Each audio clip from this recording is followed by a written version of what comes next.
Uh, Adab atau akhlak artinya adalah tabiat seseorang.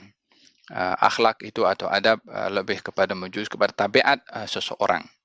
Kadang-kadang tabiat itu baik, kadang-kadang tabiat itu tidak baik. Namun berbicara tentang tabiat seseorang itu adakah boleh berubah atau tidak? Jawabannya boleh. Ada kalanya seseorang diberikan oleh Allah sifat semula jadi adab yang baik, akhlak yang baik. Ada kalanya adab dan akhlak yang baik itu boleh diusahakan untuk ia mendapat. Sebaliknya pun sama.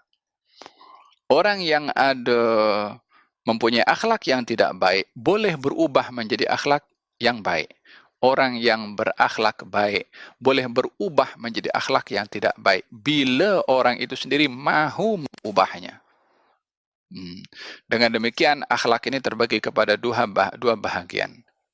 Tabi'i, semula jadi Allah kasih, ada muktasab yang boleh dicapai, boleh diraih, boleh diusahakan. Hal ini kita melihat daripada beberapa hadis Nabi Muhammad SAW untuk memastikan adab dan akhlak itu, baik yang adab yang baik atau yang buruk, boleh didapat ataupun ianya adalah satu sifat semula jadi. Datang seorang sahabat Nabi Muhammad SAW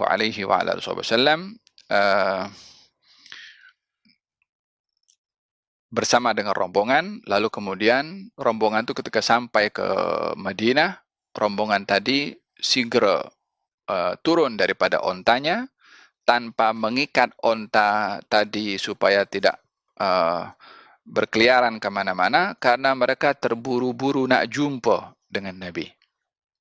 Maka mereka sampai lompat turun daripada ontanya terus segera jumpa dengan baginda Rasulullah SAW kecuali seorang. Seorang ini turun dengan eloknya, dengan baiknya, tenang, tak gopoh, diikat ontanya.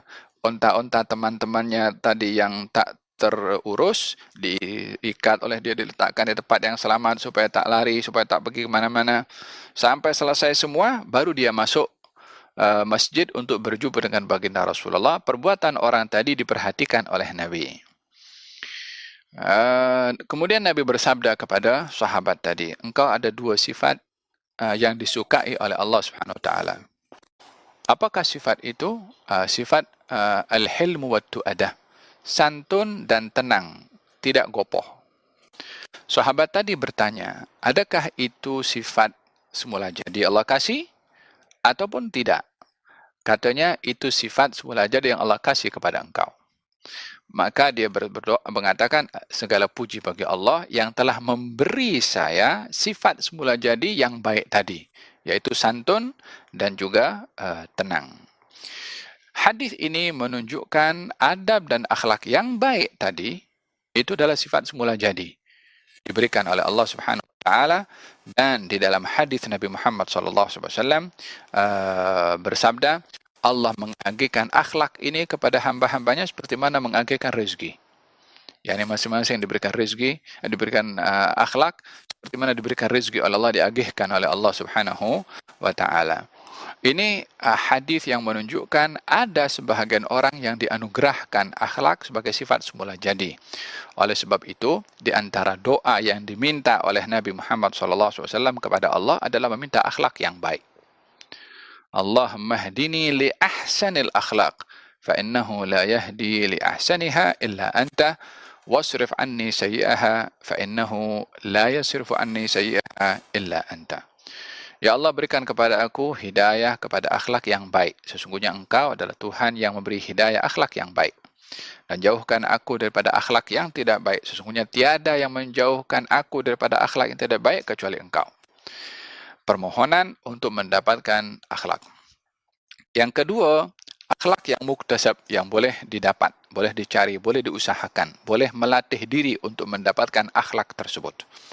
Seperti hadis Nabi Muhammad SAW, beliau bersabda, innamas sabru bit-tasabbur. Sesungguhnya sifat sabar itu boleh didapat dengan orang melatih diri bersabar. Kalau sabar boleh didapat dengan melatih diri, sifat-sifat yang lain pun sama.